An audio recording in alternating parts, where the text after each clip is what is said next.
स्वागत है साथियों। दृष्टि क्विक बुक में हम लोग आज पढ़ने वाले हैं 1857 का विद्रोह। अभी तक हम लोगों ने लगभग 26 चैप्टर्स जो हैं वो कंप्लीट कर लिए हैं, तो उनके जो लिंक है वो प्लेलिस्ट के लिंक डिस्क्रिप्शन बॉक्स में अवेलेबल हैं, वहाँ से आप देख सकते हैं। और भी वीडियोज़ हैं, उनको एक बार विज़िट करें, देखें। बहुत काम के वीडियोज़ हैं आपके, और बहुत कम समय में आपके जो चैप्टर हैं उनको कवर करेंगे। तो 1857 के विद्रोह के पहले हम लोगों ने लगभग आर्थिक नीतियों को देखा, उनका प्रभाव देखा। आज हम लोग देखते हैं कि कई कारण बनते हैं जो भारत का प्रथम स्वतंत्रता संग्राम बनता है। उसके शुरुआत देखें तो 10 मई 1857 को मेरठ में होती है, और बाद में ये कानपुर, बरेली, झांसी, दिल्ली, अवध आदि स्थानों तक फैल जाती है। एक जनव्यापी विद्रोह बन जाता है। तो कई एस्पेक्ट से क्वेश्चन आते हैं। आज तक के लगभग सारे एग्जाम में यहाँ से क्वेश्चन आए हुए हैं। तो क्या कारण थे इस विद्रोह के, इसको लेकर भी क्वेश्चन आए हैं। सबसे बड़ा कारण था सहायक संधि और व्यवगत सिद्धांत। लॉर्ड वेलेस्ली की सहायक संधि और लॉर्ड डलहौजी की हड़प नीति ये दोनों बहुत बड़े कारण थे जिनकी वजह से लोग नाराज़ हुए और भारत में इतने बड़े स्वतंत्रता संग्राम की भूमिका बनी। लॉर्ड डलहौजी द्वारा विलय किए गए राज्यों के क्रम की बात करें तो इसको हम लोगों ने पिछले चैप्टर में भी पढ़ा था, यहाँ मेंशन किया गया है, देख लेते हैं। तो 1848, 49, 50 ये तीनों क्रम से हैं। सतारा, जैतपुर, संबलपुर, बघाट। सतारा है 1848 में, जैतपुर संबलपुर है 1849 में, बघाट है 1850 में। फिर आपका उदयपुर, झांसी, नागपुर, करौली, अवध ये क्रम से हैं। तो उदयपुर है 1852, झांसी 1853, नागपुर 1854, करौली 1855, अवध 1856। इसमें एक बात ये ध्यान देने वाली है, जो इसमें करौली 1855 दिया हुआ है, तो करौली को डलहौजी ने 1855 में विलय किया था अपनी हड़प नीति के तहत, लेकिन बोर्ड ऑफ कंट्रोल ने इसको मान्यता नहीं दी थी, इसलिए फिर से इसको वापस लौटाना पड़ गया था। तो कभी कभी किसी बुक में मिलता है, किसी में नहीं, लेकिन इसका क्रम जरूर याद रखेंगे। इसके अलावा जो अवध का विलय है थोड़ा वो भी विवादित रहा, क्योंकि 1856 में अवध का जब विलय को प्रशासन के आधार पर किया गया तो यहाँ पर कोई हड़प नीति तो यहाँ लागू नहीं हो पा रही थी। तो इसके लिए क्या किया गया कि अवध के जो रेजिमेंट थे स्लीमेन, उनसे रिपोर्ट मांगी गई और उनसे कहा गया कि आपको प्रशासन के आधार को रिपोर्ट बना के भेजिए। लेकिन स्लीमेन ने ऐसा करने से इनकार कर दिया। उन्होंने कहा कि अंग्रेज़ों के लिए उनका नाम किसी अन्य चीज़ से ज़्यादा महत्वपूर्ण है। तो मतलब इनकी शासन की नीतियों के अनुरूप ये नहीं बैठते हैं, तो उनको हटा करके आउटरम को वहाँ रेजेंट बना दिया जाता है। तो आउटरम ने अपनी जो प्रशासन की रिपोर्ट है उसकी लगाई, और उसके आधार पर 1856 में अवध का विलय कर दिया गया। विलय के बाद हेनरी लॉरेंस को अवध का रेजिडेंट बनाया गया। तो अवध का भी थोड़ा सा इतिहास है यहाँ पे, अगर डेप्थ से क्वेश्चन पूछता है तो इस बुक में डिस्कस किया गया है। तो जो एडमिनिस्ट्रेटिव रीजन थे, प्रशासनिक कारण थे, वो क्या थे? आम जनमानस में इस बात का रोष था कि उच्च पदों पर भारतीयों को हटाकर ब्रिटिश लोगों को नियुक्ति की जाती थी। न्यायपालिका में देखें तो भारतीय जज किसी अंग्रेज के विरुद्ध मुकदमे की सुनवाई नहीं कर सकते थे। उसके बाद देखें तो डलहौजी ने तंजौर और कर्नाटक के नवाबों की उपाधियां जब्त कर ली। लॉर्ड कैनिंग ने घोषणा की बहादुर शाह के उत्तराधिकारी मुगल सम्राट नहीं रहेंगे, सिर्फ राजा ही कहलाएंगे। तो एक तरीके का अपमान हुआ इन सबका। योग्यता की जगह धर्म को आधार बनाया गया, धर्मांतरण पद्धति का प्रसार हुआ। अकाल कई बार पड़े, तो इनकी वजह से प्रशासनिक तंत्र की जो पोल थी वो खुल गई। तो प्रशासन की वजह से भी जो जनता है वो नाराज़ हुई, और कई कारण बनते हैं इस आंदोलन के। सामाजिक धार्मिक कारणों में देखें तो भारतीय संस्कृति को हीन मान करके उनमें बदलाव लाना, तो जो रूढ़िवादी वर्ग था वो नाराज़ हो गया। जैसे 1850 में धार्मिक निर्योग्यता अधिनियम आया, तो इसमें क्या था कि ईसाई धर्म को अगर ग्रहण कर ले कोई, तो पैतृक संपत्ति में उसको अधिकार मिल जाएगा। तो हिंदू समाज में इसमें बड़ी संतोष की भावना फैल गई। 1813 के चार्टर में देखें तो ईसाई मिशनरियों के धर्मांतरण कार्यक्रम को प्रोत्साहित किया गया। 1856 में देखें तो विधवा पुनर्विवाह अधिनियम लॉर्ड कैनिंग के शासन में पारित हुआ। इसमें सती प्रथा, उसके बाद देखेंगे दास प्रथा, उसके बाद नरबली प्रथा, इन सब पर रोक लगाई। तो सामाजिक तनाव इन सबसे व्याप्त था, और रही सही कसर पूरी कर दी पाश्चात्य शिक्षा ने। तो पाश्चात्य शिक्षा जो आता है 1813 में, इसमें आता है इसके लिए धन खर्च करने के लिए, तो उससे भी आम जनमानस में एक रोष होता है कि हमारे यहाँ की जो संस्कृति है उसको नष्ट करने का प्रयास किया जा रहा है। आर्थिक कारणों में आपने अभी पिछले चैप्टर में देखा ही किस प्रकार दादा भाई नौरोजी ने और भी लोगों ने किस प्रकार से दिखाया कि भारत का नुकसान अंग्रेज कर रहे हैं। इसके अलावा जो भू राजस्व नीतियाँ थी, अस्थायी बंदोबस्त, रैयतवाड़ी, महालवाड़ी व्यवस्था, तो इन्होंने किसानों का जमकर शोषण किया तो सब इनके विरुद्ध हुए। जो कंपनी थी उनकी नीतियों ने पारंपरिक उद्योगों को समाप्त कर दिया। कृषि का वाणिज्यीकरण हुआ, इससे खाद्य संकट उत्पन्न हो गया। तो आप देखेंगे कोई एक कारण नहीं है 1857 के विद्रोह के पीछे, बहुत सारे हैं। सैन्य कारण देखें तो सैन्य कारण में देखेंगे तो जो 1857 का संग्राम है उसके पहले जो अनुपात होता था वो भारतीय और अंग्रेजियों का था 5:1। तो 5:1 का मतलब 5 रहेगा भारतीय सैनिक तो 1 रहेगा अंग्रेजी सैनिक, ये अनुपात था। बाद में इसमें परिवर्तन कर दिया जाता है। और जो उस समय नस्ली भेदभाव था सेना में बहुत ज़्यादा था। जो भारतीय सैनिक थे वो अधिकतर सूबेदार पद तक पहुंच सकते थे और पहुंच भी जाते तो उनके साथ बहुत बुरा बर्ताव किया जाता था। 1856 में एक सामान्य सेवा भर्ती अधिनियम पारित किया गया, जिसमें क्या कहा गया कि किसी भी समय किसी भी स्थान पर समुद्र पार सैनिकों का आना जाना अंग्रेजी आदेश पर निर्भर होगा।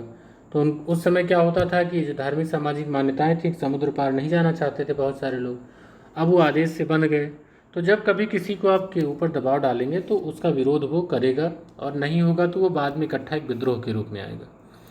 1854 में डाकघर अधिनियम लाया गया। तो इससे क्या हुआ, अब सैनिकों को भी पत्र भेजने के लिए स्टैंप लगवाना अनिवार्य हो गया, उनका भी शुल्क हो गया, अभी तक निःशुल्क रहता था। तो सैनिकों को लगा कि हमारा जो विशेषाधिकार था वो हमसे छीना जा रहा है।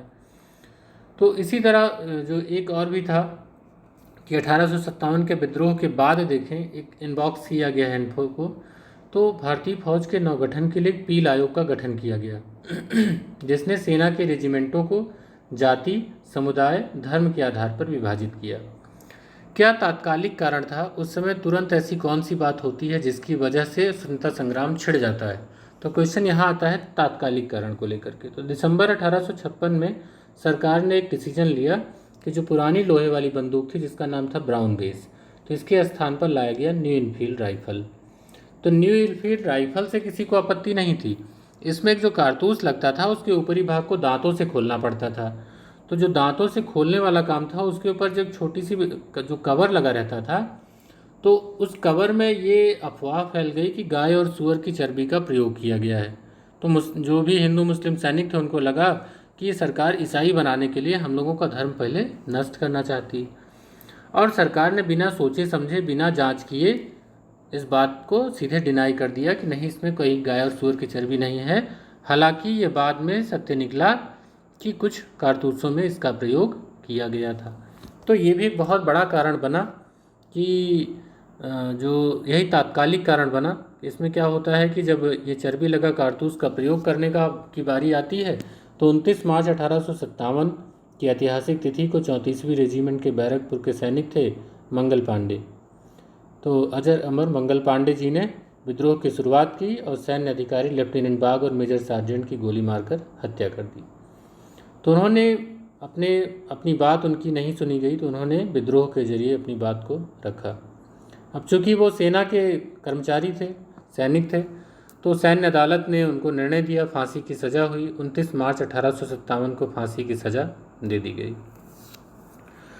1857 के विद्रोह के दौरान बैरकपुर में कमांडिंग अफसर जो थे उस समय हैरसे थे, तो ये क्वेश्चन एक बार पूछा गया है।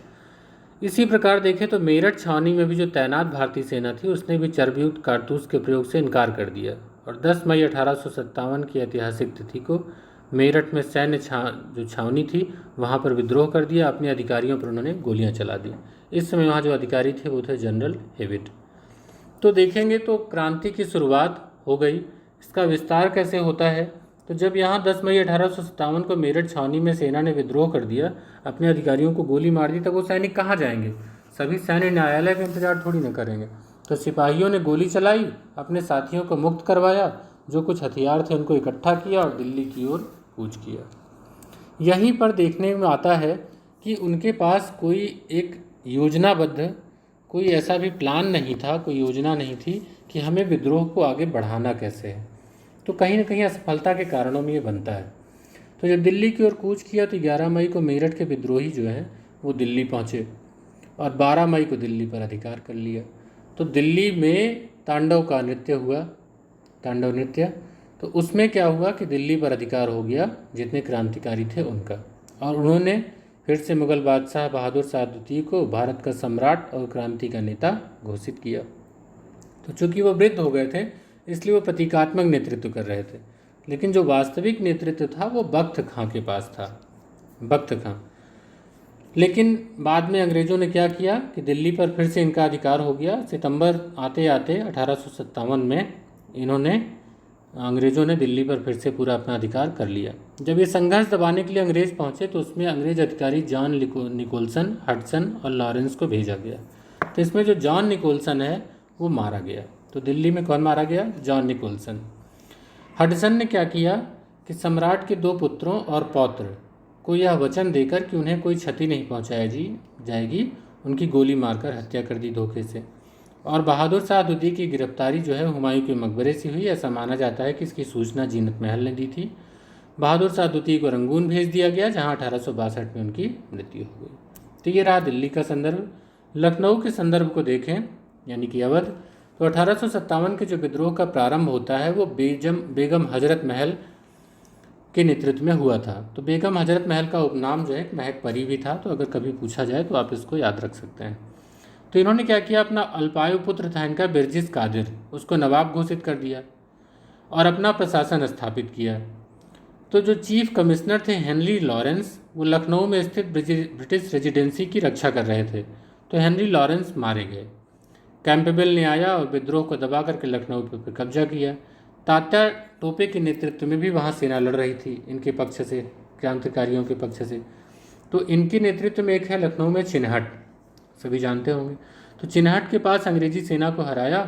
यहाँ पर हैवलाक मारा गया। बाद में कर्नल नील भी लखनऊ में मारा गया। तो लखनऊ में लॉरेंस मारा गया, हैवलाक मारा गया और कर्नल नील मारा गया। और दिल्ली में कौन मारा गया? John Nicholson. तो यहाँ से उत्साहित होकर के आप देखेंगे कि जून 1857 में कानपुर में भी इसका विस्तार हुआ। ये भी अंग्रेज़ों के हाथ से निकल गया। यहाँ कौन थे? तो पेशवा बाजीराव द्वितीय जो थे अंतिम, उनके दत्तक पुत्र थे नाना साहब, जिनका उपनाम है धोंदूपंत। इन्होंने विद्रोह को नेतृत्व दिया। तो इनका असली नाम था रामचंद्र पांडुरंग, लेकिन यहाँ कैंपबेल ने फिर से अधिकार कर लिया दिसंबर तक। और बाद में नाना साहब अंत में नेपाल चले गए। झांसी में देखें तो इनका नेतृत्व रानी लक्ष्मीबाई ने किया। रानी लक्ष्मीबाई का जन्म वाराणसी में हुआ था, जबकि इनकी मृत्यु ग्वालियर में हुई थी। तो यहाँ ह्यूरोज की सेना आती है, घेर लेती है। उनसे महारानी लक्ष्मीबाई बड़ी वीरतापूर्वक लड़ते हुए वीरगति को प्राप्त हुई। वो ग्वालियर पहुंची और वहीं पर लड़ते हुए वीरगति को प्राप्त हुई। तात्या टोपे भी जाकर के रानी से मिले, उन्होंने भी सहायता की। तात्या टोपे ऐसे थे जिन्होंने अंग्रेज़ों को सबसे ज़्यादा परेशान किया। यहाँ तक कि सिंधिया की अस्वीकृति थी, उसके बावजूद ग्वालियर की सेना व जनता ने उन्हें सहयोग दिया। उन्होंने गुरिल्ला युद्धों के जरिए विद्रोह को नया आयाम दिया। लेकिन उनके एक विश्वासघाती मित्र थे मान सिंह, उन्होंने उनको गिरफ्तार करवा दिया और 1859 में ग्वालियर में उन्हें फांसी दे दी गई। बिहार में सबसे प्रमुख नाम है जगदीशपुर में विद्रोह कुंवर सिंह ने किया।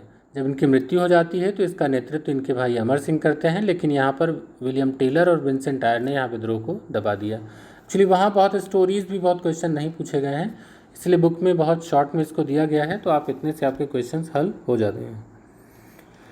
फैजाबाद में देखें तो फैजाबाद में विद्रोह का नेतृत्व अहमद उल्ला ने किया। कैंपबेल ने यहाँ के विद्रोह को दबाया। इलाहाबाद में जून के प्रारंभ में विद्रोह हुआ, जिसकी कमान मौलवी लियाकत अली ने संभाली। अंत में जनरल नील ने यहाँ के विद्रोह को दबा दिया। तो कौन दबाया इलाहाबाद में? जनरल नील। जो गवर्नर जनरल लॉर्ड कैनिंग था, उसने इलाहाबाद को आपातकालीन मुख्यालय बनाया था। बनारस में देखें तो सामान्य जनता का विद्रोह था। कर्नल नील द्वारा वहाँ दमन किया गया। यहाँ पर बच्चों और स्त्रियों को भी मृत्युदंड दे दिया गया। बरेली में खान बहादुर खां थे, उन्होंने विद्रोहियों का नेतृत्व किया और अपने आप को नवाब घोषित कर दिया। लेकिन कैंपबेल ने यहाँ भी विद्रोह को दबा दिया और खान बहादुर खान को फांसी की सजा दी गई। राजस्थान के कोटा में देखें तो यहाँ भी विरोधी थे। इसमें जो नेतृत्व प्रदान कर रहे थे जयदयाल और हरदयाल। असम में मनीराम दत्त थे, बाद में उनके पोते कंदर्पेश्वर सिंघा थे, उनको राजा घोषित कर दिया। मनीराम को पकड़ कलकत्ता में फांसी दे दी गई। उड़ीसा में देखें तो उड़ीसा के संबलपुर में राजकुमार सुरेंद्र साई थे, जो विद्रोहियों के नेता बने। इन्होंने भी 1862 में आत्मसमर्पण कर दिया, इनको देश से निकाल दिया गया। तो अगर एक नज़र में देखें कि कौन नेतृत्व प्रदान कर रहे थे और कौन दमन करता थे, तो यहाँ पर एक टेबल डिस्कस की गई है, जो हमने पढ़ा यही यहाँ पर शॉर्ट में दिया गया है। तो इसका स्क्रीन शॉट एक आप रख सकते हैं। दिल्ली में विद्रोह के नेतृत्वकर्ता कौन थे? बहादुर शाह जफर बख्त खां। दमनकर्ता कौन थे? जॉन निकोलसन हडसन, तो निकोलसन मारा गया। लखनऊ में थे बेगम हजरत महल थी, और इसमें कौन थे? हेनरी लॉरेंस और कैंपबेल, तो इसमें लॉरेंस भी मारे गए, कैंपबेल ने विजय प्राप्त करी। कानपुर में देखें तो नाना साहब और तात्या तोपे थे, यहाँ कैंपबेल ने दमन किया। झांसी और ग्वालियर में देखें तो रानी लक्ष्मीबाई और तात्या तोपे थे, जनरल ह्यूरोज ने यहाँ पर दमन किया। जगदीशपुर बिहार में देखें तो कुंवर सिंह और अमर सिंह थे, कुंवर सिंह की मृत्यु के बाद अमर सिंह, तो यहाँ पर थे major William Taylor, Vincent Eyre, उन्होंने यहाँ पर विजय प्राप्त करी। और फैजाबाद में थे मौलवी अहमदुल्ला, जिसका नेतृत्व जो है इन्होंने किया था फैजाबाद में, और यहाँ पर विजय किसने पाई? कैंपबेल ने। और इलाहाबाद बनारस में देखें तो लियाकत अली ने नेतृत्व दिया, कर्नल नील ने यहाँ पर उसको दबाया। और बरेली में खान बहादुर खां थे, वहाँ भी कैंपबेल ने इस विद्रोह को दबा दिया। तो ये रहे आपके 1857 के विद्रोह के प्रमुख नेतृत्वकर्ता और उनके दमनकर्ता। अब जो यहाँ एक इन्फो बॉक्स शेयर किया गया है कि फैज़ाबाद के जो मौलवी अब्दुल्ला थे, उन्होंने अंग्रेज़ों के विरुद्ध फतवा जारी किया, जिहाद का नारा दिया। अंग्रेज़ों ने इनके ऊपर 50,000 रुपये का इनाम घोषित किया। मौलवी अहमदुल्ला जो थे मूलतः मद्रास के रहने वाले थे। विद्रोह के समय एक झंडा गीत की रचना हुई जिसे अजीमुल्लाह ने लिखा था। लंदन टाइम्स के पत्रकार माइकल रसेल थे, उन्होंने विद्रोह का सजीव वर्णन किया था। बंगाल, पंजाब, राजपूताना, पटियाला, जींद, हैदराबाद, मद्रास आदि ऐसे क्षेत्र हैं जहाँ पर विद्रोह नहीं पनपा, तो ये लोगों ने जो ब्रिटिश थे उनकी सहायता करी। और सबसे ज़्यादा अगर सैनिक देखें तो कहाँ से थे? वो अवध से थे। एक घटना आती है, जैसे चौरी चौरा की घटना आपने बाद में अभी देखेंगे, वैसे ही आती है सती चौरा घाट की घटना। इस सती चौरा घाट की घटना क्या है? तो कानपुर में नाना साहब ने सती चौरा के पास अंग्रेज़ों को सुरक्षित निकल जाने का आश्वासन दिया, लेकिन फिर धोखे से मार करके उनको मार दिया। उसमें महिलाएं भी शामिल थीं, थोड़ा उनको उस पर कलंक ज़रूर लगा। नाना साहब ने अपने आप को बादशाह का पेशवा घोषित किया, और विद्रोह के दौरान कई नेताओं को वीरगति, लेकिन नाना साहब और बेगम हजरत महल जो थे वो नेपाल चले गए। तो असफलता के क्या कारण थे? तो आपने देखा ही कि जमींदार शिक्षित लोगों का साथ नहीं मिला, संगठनिक आधार मजबूत नहीं था, पंजाब, गोरखा, मद्रास के सैनिक थे विद्रोह का दमन कर रहे थे। और इसमें लॉरेंस कहता है कि यदि विद्रोहियों में कोई एक भी योग्य नेता होता तो हम सदा के लिए हार जाते। नेता तो योग्य थे, लेकिन योजना उसमें अच्छी नहीं थी, इसलिए हम हारे। तो अनुशासन, आधुनिक हथियारों की कमी भी एक कारण बनती है असफलता का। विद्रोह का महत्व क्या हुआ? तो बहुत बड़ा महत्व तो यही होता है, कंपनी का शासन समाप्त हो जाता है, सीधे ब्रिटेन का शासन आ जाता है। राष्ट्रीय भक्ति के बीज पैदा हो गए, सभी वर्गों का सहयोग, समर्थन, राष्ट्रीय भावना की बात आ गई, और नीतियों में महत्वपूर्ण परिवर्तन किए गए। परिणाम क्या हुआ? तो मुगल साम्राज्य का दरवाज़ा हमेशा के लिए बंद हो गया, कंपनी से भारत पर शासन करने के सभी अधिकार वापस ले लिए गए। 1 नवंबर 1858 में इलाहाबाद में आयोजित दरबार में लॉर्ड कैनिंग ने महारानी विक्टोरिया की उद्घोषणा को पढ़ा, जिसमें कंपनी का शासन समाप्त कर भारत का शासन सीधे क्राउन के अधीन कर दिया गया। तो इसमें भारत राज्य सचिव का पद और 15 सदस्यीय इंडिया काउंसिल का गठन किया गया। तो इसमें जो उस समिति में 15 में होते थे, तो 8 की नियुक्ति ब्रिटिश सरकार करता था, 7 की नियुक्ति कोर्ट ऑफ डायरेक्टर्स करते थे। जो भारत सचिव होता था वो ब्रिटिश कैबिनेट का सदस्य होता था, संसद के प्रति उत्तरदायी होता था। इसके बाद जब 1858 का अधिनियम आता है तो इसमें गवर्नर जनरल को वायसराय कहा जाने लगता है, इसलिए लॉर्ड कैनिंग उस समय चूंकि गवर्नर जनरल थे तो वही भारत के प्रथम वायसराय बन गए। तो इसके बाद कई नीतियों पर रोक लग गई कि ब्रिटिश साम्राज्य के विस्तार पर रोक होगी, धार्मिक मामलों में हस्तक्षेप होगा, हस्तक्षेप नहीं किया जाएगा, सबके लिए एक समान कानूनी सुरक्षा उपलब्ध कराई जाएगी, भारतीयों के प्राचीन अधिकारों की रक्षा, रीति रिवाजों का सम्मान किया जाएगा, और जो देसी रियासतें थीं उनका विलय नहीं किया जाएगा। सेना का पुनर्गठन किया गया, तोपखाना पूर्णतः यूरोपीय सैनिकों के हाथों में सौंप दिया गया। तो ऐसी बहुत सारी बातें सामने देखने को मिलती हैं। अब सर्वाधिक पूछा जाने वाला क्वेश्चन इस इन्फो बॉक्स से है। अभी तक आपने कुछ भी पढ़ा नहीं पढ़ा, लेकिन यहाँ से क्वेश्चन बहुत पूछे गए हैं कि इतिहासकारों के मत क्या हैं, कि क्या था 1857 का विद्रोह। तो LER रीच कहते हैं कि यह धर्मांधों का ईसाइयों के विरुद्ध एक धर्म युद्ध था। बेंजामिन डिज़राइली कहते हैं कि यह राष्ट्रीय विद्रोह था, न कि सिपाही विद्रोह। RC मजूमदार कहते हैं कि 1857 का विद्रोह न तो प्रथम था, न ही राष्ट्रीय था, और यह नहीं स्वतंत्रता संग्राम। जबकि सीले कहते हैं कि यह पूर्णतया देशभक्ति रहित और स्वार्थी सिपाही विद्रोह था।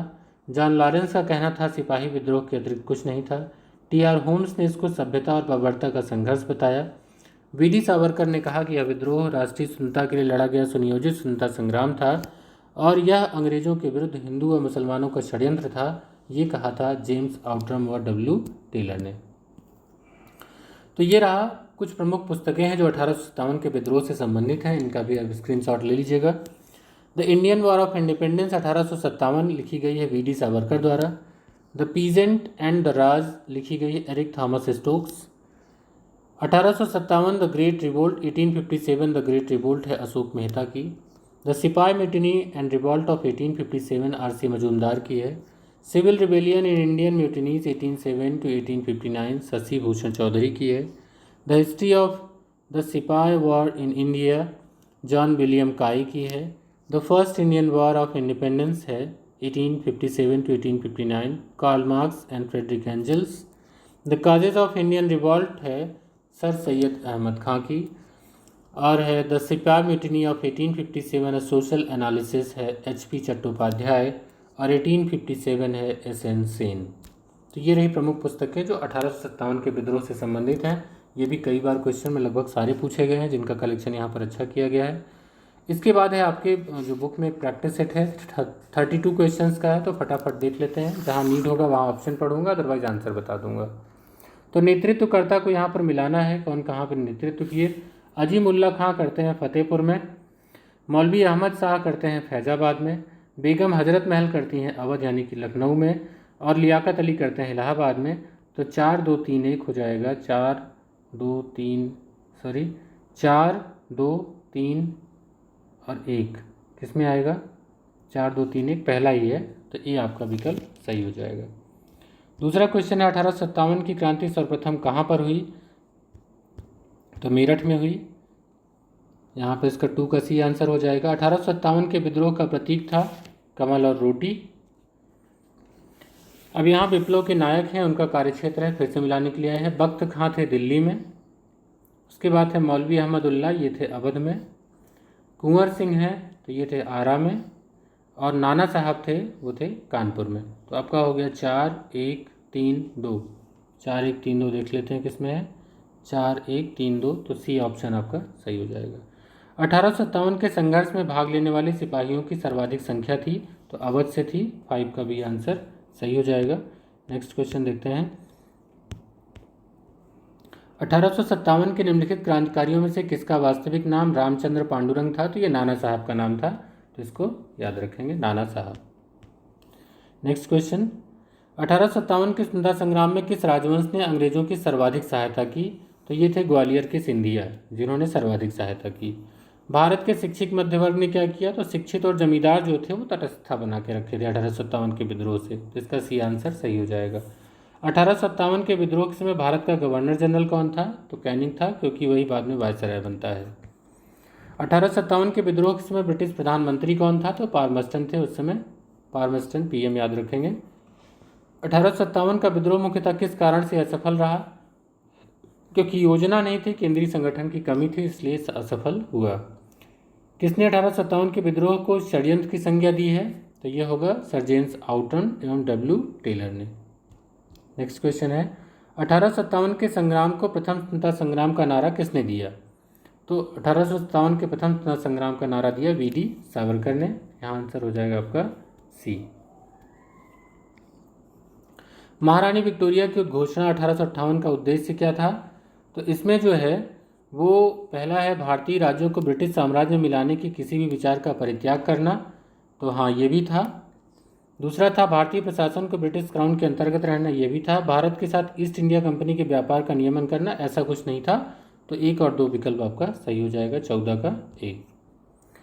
अंग्रेजी भारतीय सेना में चर्बी वाले कारतूसों से चलने वाली एनफील्ड राइफल कब शामिल की गई, तो ये शामिल की गई दिसंबर 1856 में। मंगल पांडे कहाँ के विप्लव से जुड़े हैं, तो बैरकपुर से। 1857 के विद्रोह के दौरान बहादुर शाह ने किसे साहब आलम बहादुर का खिताब दिया, बख्त खान को। नेक्स्ट, 1857 की क्रांति के बारे में लिखित में से कौन सी एक अवधारणा सही है, तो इसमें बताना है आपको सही। तो पहला है भारतीय इतिहासकारों ने इसे भारतीय विद्रोह के रूप में वर्णित किया है, गलत। ब्रिटिश इतिहासकारों ने इसे स्वतंत्रता संग्राम स्वाधीनता संग्राम कहा है, नहीं, उन्होंने सैनिक विद्रोह कहा है, ये भी गलत हो जाएगा। इसने भारत में ईस्ट इंडिया कंपनी की शासन प्रणाली को मृतप्राय बना दिया, बिल्कुल सही है। इसी के बाद कंपनी का शासन प्रणाली खत्म हो जाती है, सीधे क्राउन के अंडर में आ जाता है। यह क्रांति भारत में प्रशासनिक तंत्र को सुधारने हेतु की गई थी, ऐसा कुछ नहीं था, यहाँ तो शासक को हटाने की ही बात थी। तो इसका आंसर हो जाएगा सी। नेक्स्ट है 1857 के स्वतंत्रता संग्राम में संबंधित पहली घटना थी, तो इसका मैं सीधे उत्तर बता देता हूँ, सैनिकों का दिल्ली के लाल किले पर पहुंचना पहली घटना थी। 1857 के संग्राम के निम्नलिखित केंद्रों में से सबसे पहले अंग्रेजों ने किसे पुनः अधिकृत किया, तो दिल्ली को किया। 1857 के स्वतंत्रता संघर्ष की वीरांगना महारानी लक्ष्मीबाई का जन्म स्थल है वाराणसी। नाना साहब का कमांडर इन चीफ था तात्या टोपे। नेक्स्ट क्वेश्चन 1857 के विद्रोह के संदर्भ में निम्नलिखित में से किसे उसके मित्र ने धोखा दिया जिसे अंग्रेजों द्वारा बंदी बनाकर मार दिया गया, तो तात्या टोपे। तथाकथित प्रथम राष्ट्रीय स्वतंत्रता संग्राम न प्रथम न राष्ट्रीय और न ही स्वतंत्रता संग्राम था, यह कथन संबद्ध है, तो यह है आरसी मजूमदार से। नेक्स्ट 1857 के विद्रोह के समय बैरकपुर में कौन ब्रिटिश कमांडिंग अफसर था, तो ये था हेरसे। 1857 में किसने इलाहाबाद को आपातकालीन मुख्यालय बनाया था, तो कैनिंग ने। निम्नलिखित में से किन ब्रिटिश अधिकारियों ने लखनऊ में अपना जीवन खोया, तो देखिए जॉन निकोलसन दिल्ली में था, नील, हैवलॉक और लॉरेंस ये तीनों लखनऊ में मारे गए थे। तो आपका इसमें हो जाएगा 2 3 4, 2 3 4 है आपका सी विकल्प सही हो जाएगा ये वाला।